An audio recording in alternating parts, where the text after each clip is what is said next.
Hello friends, સ્વાગત છે તમારું મારી યુટ્યુબ ચેનલ સિજલ દુલેરા ઓફિશિયલમાં। તો આજે હું બનાવી રહી છું લીલા નાળિયેરની ચટણી, જે દરેક સાઉથ ઇન્ડિયન ડિશમાં જોવા મળે છે, જેના વગર સાઉથ ઇન્ડિયન ડિશ ઇનકમ્પ્લીટ છે। તો એના માટે અહીં મેં અડધી વાટકી જેટલા શીંગના દાણા લીધા છે। શીંગના દાણાને આપણે એકદમ ધીમા તાપે શેકવાના છે।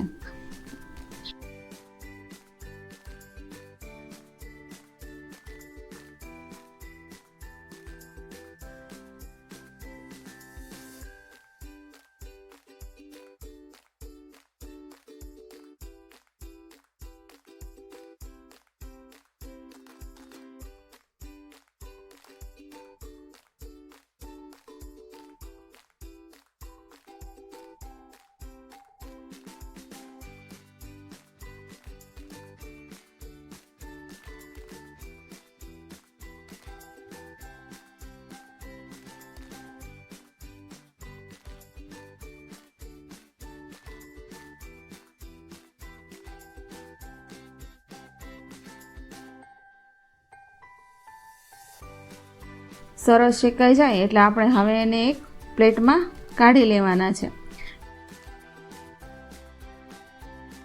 આપણે એને હાથેથી મસળી અને એના ફૂતરા કાઢી લેવાના છે।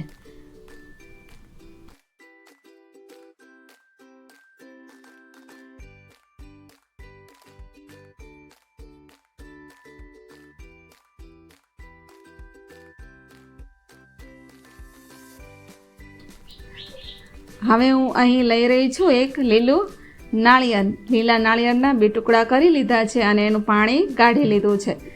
હવે આપણે લીલા નાળિયેરને નાના ટુકડામાં કાપી લેવાના છે।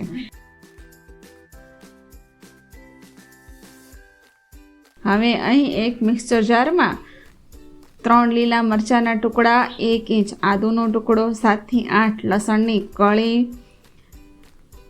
2 ચમચી જેટલા શીંગના દાણા આપણે શેકીને રાખ્યા હતા, એ શેકેલા દાળિયા અથવા તો શેકેલી ચણાની દાળ પણ લઈ શકો છો, લીલા નાળિયેરના ટુકડા। જો લીંબુના ફૂલ ઉમેરવા ના હોય અને લીંબુનો રસ ઉમેરવો હોય તો લીંબુનો રસ પણ ઉમેરી શકાય છે। તો અડધી ચમચી જેટલા લીંબુના ફૂલ ઉમેરીશ। હવે હું એમાં સંચળનો પાવડર અડધી ચમચી જેટલો ઉમેરીશ। હવે સ્વાદ અનુસાર મીઠું ઉમેરવાનું છે। અહીં હું અડધી ચમચી ઉમેરી રહી છું, તમે તમારા ટેસ્ટ મુજબ ઉમેરી શકો છો। હવે અડધો ગ્લાસ જેટલું હું પાણી ઉમેરી અને એને ક્રશ કરીશ।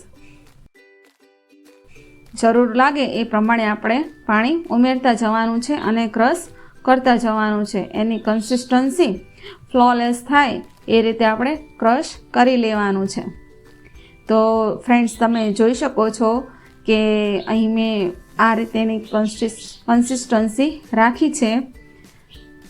જો તમારે આથી વધારે થીક જોતી હોય તો તમારે ઓછું ઉમેરવાનું, અને આટલી જોતી હોય મીડિયમ કન્સિસ્ટન્સી તો તમારે 1.5 ગ્લાસ પાણીની જરૂર પડશે।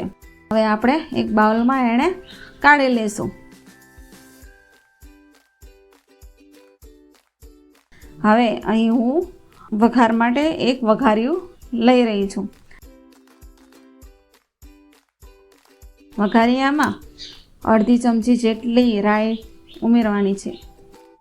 રાઈ ફૂટવા લાગે એટલે 1 ચમચી જેટલું તેલ,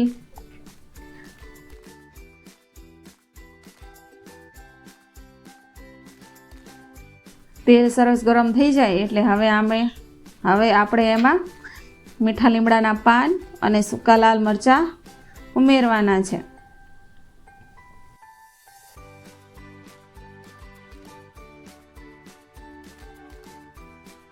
તો જુઓ ફ્રેન્ડ્સ, આપણો વઘાર રેડી થઈ ગયો છે।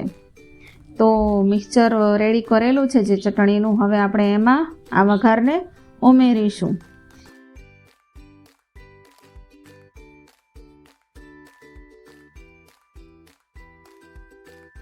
તો તૈયાર છે ફ્રેન્ડ્સ આપણી સાઉથ ઇન્ડિયન સ્ટાઇલ નાળિયેરની ચટણી, જે દરેક સાઉથ ઇન્ડિયન ડિશમાં ઢોસા, ઇડલી, વડા દરેકની સાથે આ ચટણી સર્વ થાય છે।